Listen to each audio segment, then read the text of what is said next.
प्यारे बच्चों, नमस्कार।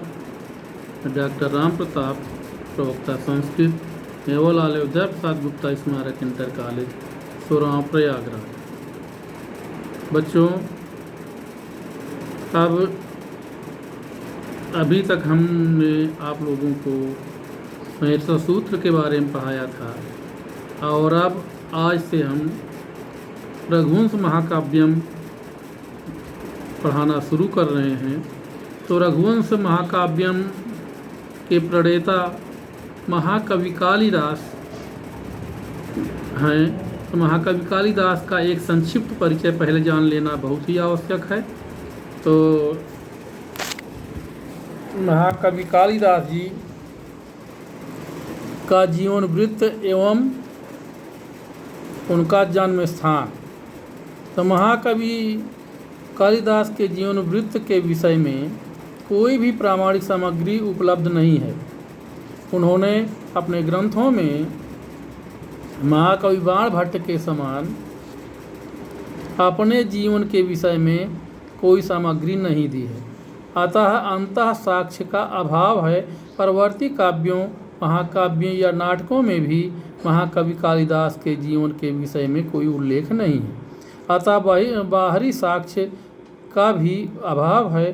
केवल कुछ किंवदंतियाँ प्रचलित हैं जिनके आधार पर कालिदास के जीवन पर कुछ प्रकाश पड़ता है। तो बच्चों, इनके विषय में ये मत है कि एक कथा के अनुसार उनका संबंध श्रीलंका के राजा कुमारदास 500 ईस्वी से भी बताया जाता है। इनके विषय में अनेक किंवदंतियाँ प्रचलित हैं, किंतु जो किंवदंती अधिक चल पड़ी है उसके अनुसार पहले ये बड़े ही मूर्ख थे। एक बार किसी राजा की कन्या ने, जिसका नाम विद्योत्मा कहा जाता है, प्रतिज्ञा की कि जो विद्वान शास्त्रार्थ में उसे हरा देगा उसी के साथ वह अपना विवाह करेगी। उसने अनेक उद्भट विद्वानों को हराया, जिससे पंडित समाज को अपमानित होना पड़ा। अतः उन्होंने एक ऐसा मूर्ख खोज निकाला जो उसी डाल को काट रहा था जिस डाल पर वो बैठा था। उन्होंने उसे ले जाकर के राजकुमारी के समक्ष प्रस्तुत किया और कहा कि आज पंडित महाशय का मौन व्रत है, अतः ये संकेत द्वारा शास्त्रार्थ करेंगे। विद्योत्मा ने इसे स्वीकार कर लिया। शास्त्रार्थ शुरू हुआ। राजकुमारी ने एक उंगली दिखाई, उसके उत्तर में मूर्ख ने दो उंगलियां दिखाई। फिर राजकुमारी ने 5 उंगलियां दिखाई तो उस मूर्ख ने उत्तर में मुट्ठी दिखाई। उनके प्रश्नोत्तर का जो भी अर्थ रहा हो, किंतु राजकुमारी ने अपनी पराजय स्वीकार कर ली और उस मूर्ख पंडित से उसका विवाह हो गया, यानी विद्योत्मा का विवाह हो गया। तो इस प्रकार से आगे भी देखिए, ऐसा कहा जाता है कि विवाह के बाद एक दिन मूर्ख कालिदास अशुद्ध शब्दों का उच्चारण कर गए, जिससे उनकी धर्मपत्नी ने मूर्ख कहकर उनका बड़ा अपमान किया। इस अपमान से पीड़ित होकर के वे घर से बाहर निकल गए और अपना प्राण त्यागने के लिए सरस्वती कुंड में कूद पड़े, किंतु इनकी मृत्यु नहीं हुई। उन्होंने काली देवी की उपासना की और सरस्वती जी ने उनको वरदान दिया, जिसके फलस्वरूप कालिदास इतने प्रकांड विद्वान हुए।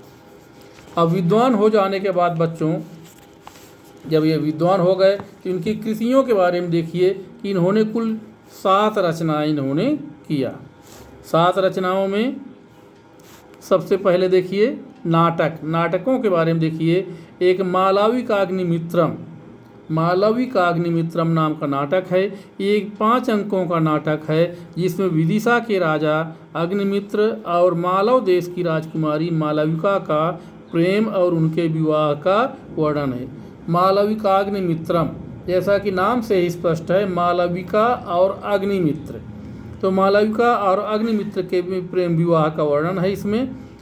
और दूसरा जो नाटक उन्होंने लिखा वो विक्रमोर्वशीयम, विक्रम धन उर्वशीयम, ये भी 5 अंकों का नाटक है।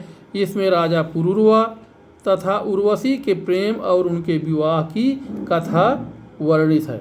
यानी उर्वशी जो कि देवराज इंद्र की एक अप्सरा थी, तो पुरुरवा की तपस्या से भयभीत होकर के देवराज इंद्र ने उर्वशी को भेजा उसकी तपस्या भंग करने के लिए। तो दोनों की प्रेम कहानी हुई और उसके बाद फिर इनका दोनों का विवाह हुआ। और फिर इसके बाद ये पुरुवंश के राजाओं के पूर्वज बने। और फिर उसके बाद तीसरा नाटक है अभिज्ञान शाकुंतलम। अभिज्ञान शाकुंतलम यह कालिदास का विश्वविख्यात नाटक है, जिसमें 8 अंकों में दुष्यंत और शकुंतला के विवाह की कथा का वर्णन है।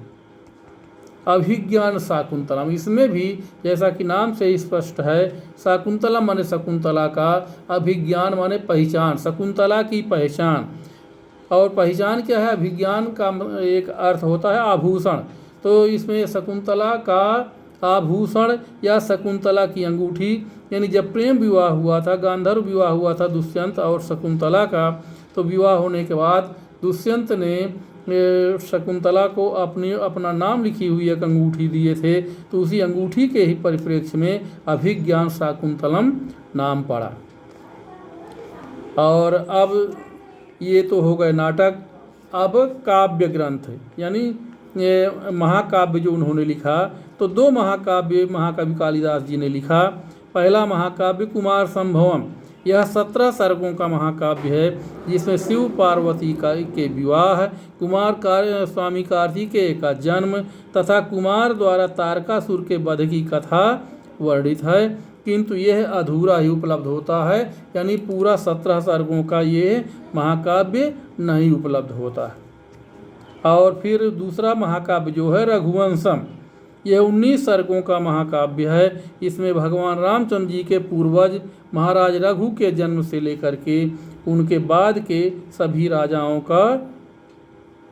की कथा है, यानी उनकी सबकी कथा का वर्णन इसमें किया गया। अब ये 2 महाकाव्य हो गए। और फिर उन्होंने 2 गीत काव्य या खंड काव्य भी लिखा, जिसमें एक ऋतु संहारम कालिदास की प्रथम काव्य कृति है।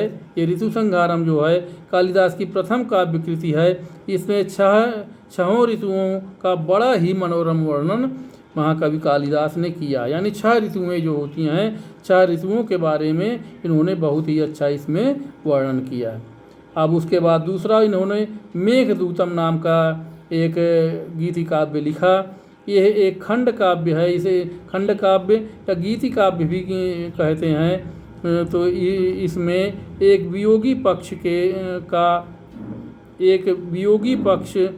वियोगी यक्ष का अपनी विरहिणी पत्नी के पास बादल द्वारा संदेश भेजने का बड़ा ही सुंदर वर्णन महाकवि कालिदास ने किया। यानी महाकवि कालिदास ने बादल को एक साक्षात व्यक्ति बना दिया है और बादल के माध्यम से अपनी प्रियतमा के पास संदेश भेजा है।